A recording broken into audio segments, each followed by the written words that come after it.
Hey guys, welcome back to my channel drama series part 5 तक की story आपको पिछले एपिसोड में बता चुकी हूँ, जिसका लिंक आपको मेरे वीडियो सेक्शन में मिल जाएगा। पिछले एपिसोड में हमने देखा था कि यान की याददाश्त चली जाती है और वो किसी को भी नहीं पहचानता। तो डॉक्टर उन लोगों को बताते हैं यान की याददाश्त पूरी तरह चली गई है और उसकी याददाश्त कब वापस आएगी ये कुछ कह नहीं सकते, इसलिए आपको यान को इसी तरह ट्रीट करना होगा। तो जिया यान की ऐसी हालत देखकर परेशान तो होती है, पर उसे इस बात की बहुत ही खुशी होती है कि यान अभी ठीक है। आगे सारे लोग यान से मिलने के लिए आते हैं, पर यान किसी को भी नहीं पहचानता। तो सब यान के सामने अपना इंट्रोडक्शन देते हैं कि तभी वहाँ पर साओ आती है। तो यान जैसे ही साओ को देखता है उसे इग्नोर करता है। तो साओ को यान का ऐसा बिहेवियर बिल्कुल भी अच्छा नहीं लगता, पर उसे इस बात की बहुत ही खुशी होती है कि यान अब ठीक है और उसे अब कोई प्रॉब्लम नहीं है। कि तभी वहाँ पर जिया आ जाती है। तो साओ जाने लगती है। तो जिया कहती है कम से कम खाना खाकर तो जाओ। तो साओ कहती है ऑफिस में बहुत काम पेंडिंग पड़ा है, मुझे वो देखना होगा। और साओ ये कहकर वहाँ से चली जाती है। आगे जिया यान को डिस्चार्ज करके घर वापस लेकर आ जाती है। तो यान उस घर को देखकर पूरी तरह चौंक जाता है और उस घर में रहना नहीं चाहता। तो वो जिया से बार बार जिद करने लगता है कि वो उसे हॉस्पिटल दोबारा छोड़ दे। तो जिया यान को समझाने की कोशिश करती है कि डॉक्टर ने कहा है कि उसे ऐसी जगहों पर रहना चाहिए जहाँ पर वो रहता था, ताकि उसकी याददाश्त जल्दी वापस आ सके। पर यान जिया की एक भी नहीं सुनता, उल्टा उस पर हमला कर देता है। तो रेन को अपनी भाभी की ऐसी हालत देखी नहीं जाती और वो यान पर ही भड़कने लगता है और कहता है भाभी ने तुम्हारे लिए क्या कुछ नहीं किया, उसने तुम्हारे लिए कितना कुछ सहा है और तुम भाभी को इस तरह ट्रीट कर रहे हो।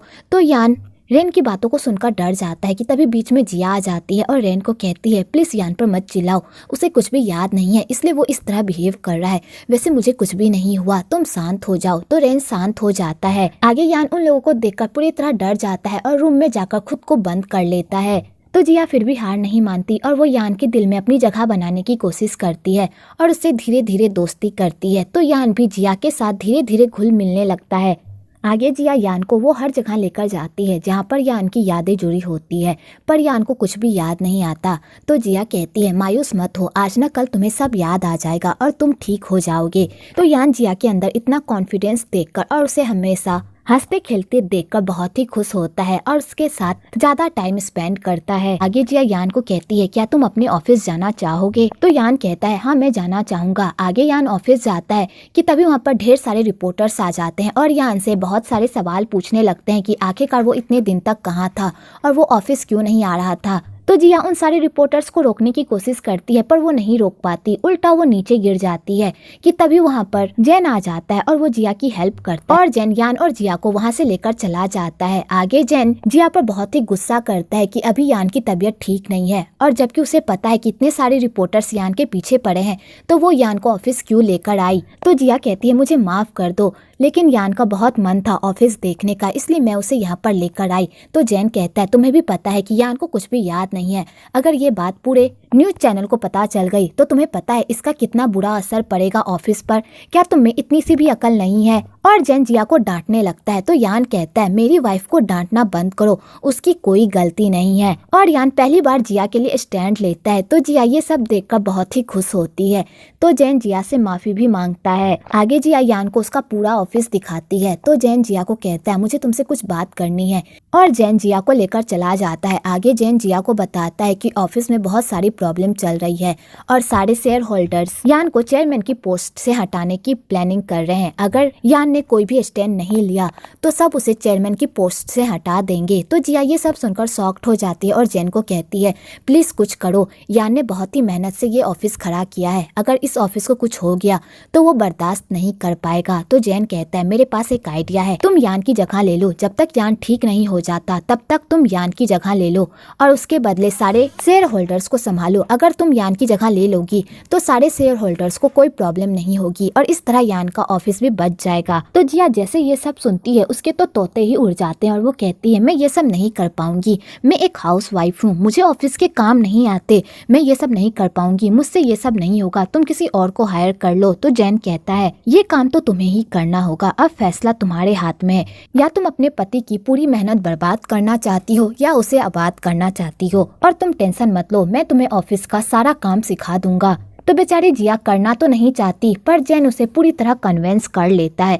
तो बेचारी जिया को हामी भरनी पड़ती है। तो जैन कहता है जब तुम ये काम करने के लिए तैयार हो ही गई हो तो तुम्हें मेरी कुछ बातें याद रखनी होगी। तुम्हें ये बात सबसे छुपा कर रखनी होगी कि जैन की याददाश्त जा चुकी है, खासकर उस सन से। तो जिया कहती है सन से क्यों? सन तो यान को अपना बड़ा भाई मानता है और यान भी सन को अपना भाई मानता है, उससे हमें ये बात छुपाने की क्या जरूरत है। तो जैन कहता है जैसा मैं कहता हूँ वैसा ही तुम करो, और ये बात किसी को भी नहीं पता चलनी चाहिए कि यान की हालत अभी बहुत खराब है और वो ऑफिस नहीं संभाल सकता। अगर ये बात किसी को भी पता चल गई तो यान का पूरा बिजनेस बर्बाद हो जाएगा। तो जिया कहती है ठीक है, मैं ये बात किसी को भी नहीं बताऊंगी।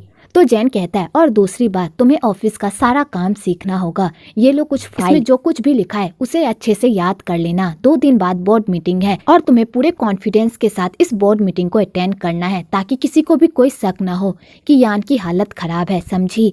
तो जिया कहती है ठीक है। आगे साओ भी यान को ऑफिस में देखकर बहुत ही इमोशनल हो जाती है और उससे बात करने के लिए जाती है और साओ यान से पास्ट की बातें करती है, वो भी पहेलियों में, पर यान को कुछ भी समझ में नहीं आता। इधर सन यान से मिलता है तो यान सन से बहुत ही फ्रेंडली होकर बात करता है।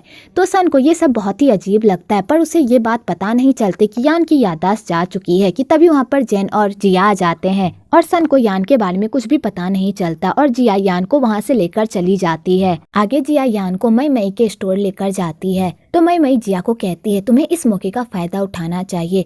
जब यान ठीक था तब उसने तुम्हारे साथ टाइम स्पेंड नहीं किया और तुम हमेशा उसके साथ के लिए तरसती रहती थी, लेकिन अब यान अपनी याददाश्त पूरी तरह भूल गया है और उसकी याददाश्त कब वापस आएगी ये कह नहीं सकते। तो क्यों ना तुम यान के साथ फिर से नई यादें बनाओ, तुम दोनों एक दूसरे को फिर से जानो, एक दूसरे के साथ टाइम स्पेंड करो और एक दूसरे के करीब जाने की कोशिश करो। तो जिया कहती है क्या ये यान के साथ गलत नहीं होगा अगर यान की याददाश्त वापस आ गई और उसे जब ये सब याद आएगा कि मैंने उसे कितने झूठ बोले हैं तो उसे बहुत ही बुरा लगेगा। तो मई कहती है तुम उससे कौन सा बड़ा वाला झूठ बोल रही हो, तुम तो उसके साथ रहने की कोशिश कर रही हो ना और उसके साथ टाइम स्पेंड करने की कोशिश कर रही हो, तो इसमें गलत ही क्या है? वो तुम्हारा पति है और तुम उसकी पत्नी हो और तुम्हारे पास यही मौका है यान के करीब जाने का। तुम्हें बच्चा चाहिए ना, तो इससे अच्छा मौका तुम्हें नहीं मिल सकता। जब यान अपने होशो हवास में था उसने कभी भी तुम्हारे साथ टाइम स्पेंड नहीं किया, लेकिन अब यान सब कुछ भूल गया है और उसके पास अभी कोई काम भी नहीं है, तो तुम उसके साथ अच्छा टाइम स्पेंड कर सकती हो और अपने रिश्ते को सुधार सकती हो। इसलिए मेरी प्यारी दोस्त इस मौके का फायदा उठाओ और यान के करीब जाने की कोशिश करो।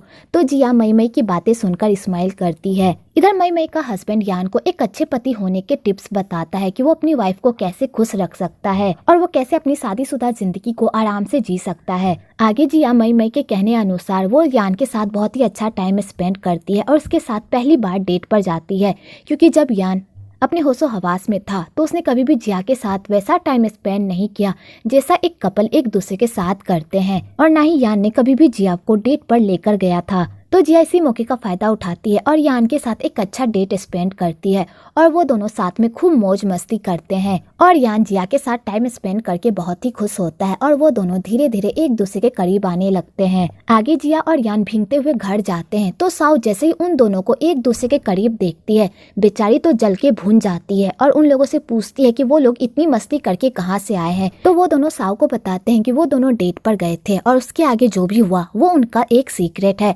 तो साओ जैसे ही उन दोनों को इतना करीब देखती है बेचारी को तो बहुत ही गुस्सा आता है और वो यान को कहती है तुम ज्यादा भीग गए हो, जाओ तुम चेंज कर लो, क्या मैं तुम्हारी हेल्प कर दूं? तो यान कहता है तुम मेरी हेल्प क्यों करोगी, जिया मेरी हेल्प कर देगी। और जिया और यान वहां से चले जाते हैं तो साओ को बहुत ही गुस्सा आता है और रेन ये सब नोटिस कर रहा होता है कि साओ का कोई ना कोई झमेला जरूर है यान को लेकर। आगे जिया यान को तैयार करके डिनर टेबल पर लाती है और वो साओ को कहती है तुम इसे डिनर करवाओ, मैं चेंज करके आती हूँ, और जिया वहाँ से चली जाती है। तो साओ इसी मौके का फायदा उठाती है और वो यान के करीब जाने की कोशिश करती है, पर यान को समझ में नहीं आता आखिरकार साओ उससे क्या बातें कर रही है, क्योंकि यान साओ को सिर्फ जिया का दोस्त मानता है। इसके अलावा यान के अंदर साओ के लिए कोई फीलिंग्स नहीं होती और साओ को यही बात बहुत ही खाई जा रही होती है कि यान को उसके बारे में कुछ भी याद नहीं है। कि तभी वहाँ पर रेन आ जाता है और साओ के सारे मंसूबे पर पानी फिर देता है। आगे जिया उन सारे फाइल्स को पढ़ रही होती है पर उसके भेजे में कुछ भी घुस नहीं रहा होता है,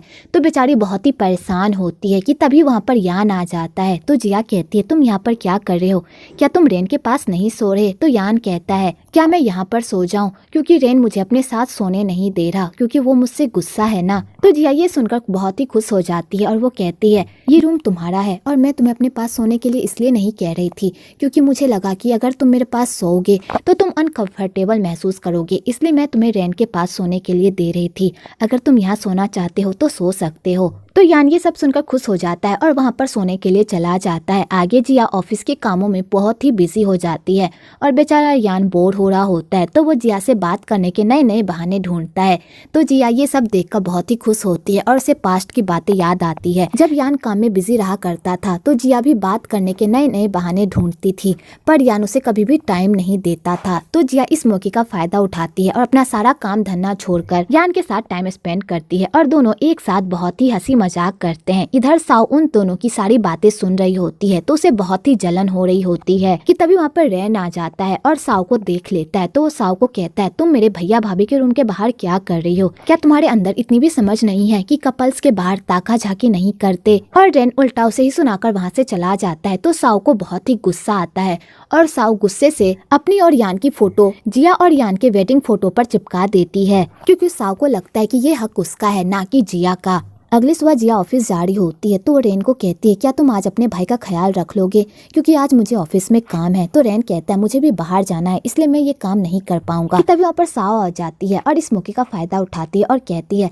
आज मैं ऑफिस नहीं जा रही, मैं यान का ख्याल रख लूंगी, तुम ऑफिस जाओ। तो जिया निश्चिंत होकर ऑफिस जाने लगती है। तो यान जिया को कहता है प्लीज जल्दी घर आना। तो जिया कहती है ठीक है। तो साओ को ये बात बिल्कुल भी अच्छी नहीं लगती। आगे साओ यान का ख्याल रखती है और उसे पास्ट की बातें याद दिलवाने की कोशिश करती है, पर यान को कुछ भी याद नहीं आता। आगे साओ यान को कहती है मैंने एक डॉक्टर से बात की है और वो डॉक्टर बहुत ही जाने माने हैं, अगर एक बार तुम मुझसे अपना ट्रीटमेंट करवा लो तो शायद तुम्हारी याददाश्त वापस आ सकती है। तो यान कहता है ये डिपार्टमेंट तो जिया का है ना, वो मुझे जो कहेगी मैं वही करूँगा। तो साओ कहती है इसमें जिया से पूछने वाली क्या बात है, एक बार तो मुझ पर भरोसा तो करो, वो डॉक्टर बहुत ही अच्छा है। कि तभी वहाँ पर रेन आ जाता है और वो कहता है मेरे भाई के मामले में कोई भी फैसला भाभी ही कर सकती है और भाभी ने ऑलरेडी ही भाई का डॉक्टर चुन लिया है और उनसे भाई का इलाज भी हो रहा है, तो तुम डॉक्टर बदलना क्यों चाहती हो? और वैसे भी ये सब फैसले लेने का हक मेरी भाभी को है ना कि तुम्हें, तुम मेरी भाभी नहीं हो, इसलिए मेरे भाई के मामले में बोलने का हक तुम्हें नहीं है। तुम एक बाहर वाली हो तो बाहर वाले की ही तरह रहो, समझी? तो साओ को ये बात सुनकर बहुत ही गुस्सा आता है। वो कहती है मैं यान की क्या हूँ वो तो तुम्हें वक्त ही बताएगा। और साओ ये कहकर गुस्से से वहाँ से चली जाती है।